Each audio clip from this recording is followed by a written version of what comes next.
Le corps consulte ici, l'âme dont manipule les représentations, le corps qu'on dresse.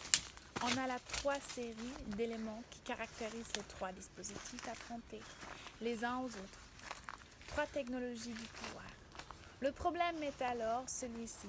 Comment se fait-il que le 3e se soit finalement imposé? Le pouvoir disciplinaire, en effet, est un pouvoir qui, au lieu de soutirer et de prélever, a pour fonction majeure de dresser, ou sans doute de dresser pour mieux prélever et soutirer davantage. Il n'enchaîne pas les forces pour les réduire. Il cherche à les lier de manière tout ensemble, à les multiplier, à les utiliser.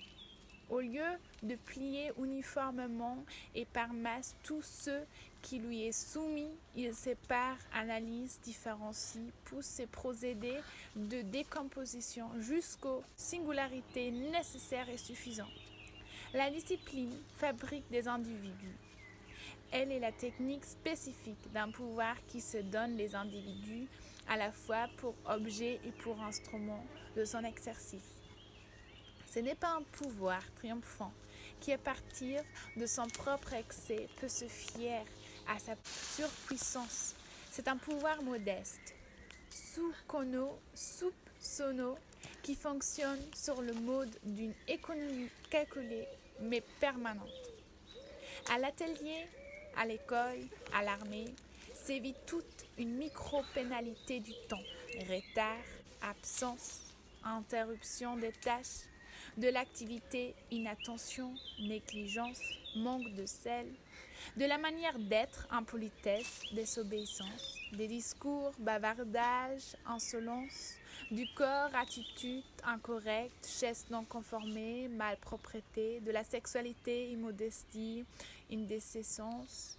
En même temps, est utilisé à titre de punition toute une série de procédés subtils, allant du châtiment physique léger à des privations mineures et à des petites humiliations.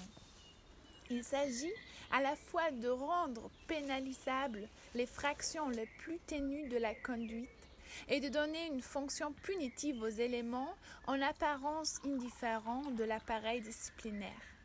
À la limite, que tout puisse servir à punir la moindre chose, que chaque sujet se trouve prise dans une universalité punissable, punissante. Mais peut-être faut-il retourner le problème et se demander à quoi sert l'échec de la prison, à quoi sont utiles ces différents phénomènes que la critique continue dénonce. Maintien de la délinquance, induction de la récidive, transformation de l'infracteur d'occasion en délinquant d'habitude, organisation d'un milieu fermé de délinquance.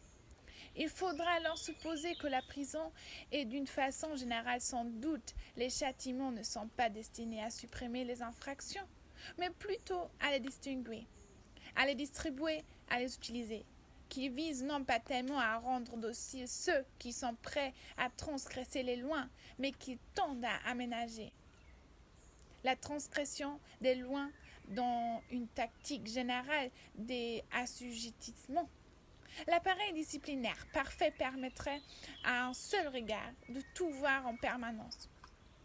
Un point central serait à la fois source de lumière éclairant toute chose et lieu de convergence pour tous ceux qui doivent être su, œil parfait auquel rien n'échappe et centre vers lequel tous les regards sont tournés.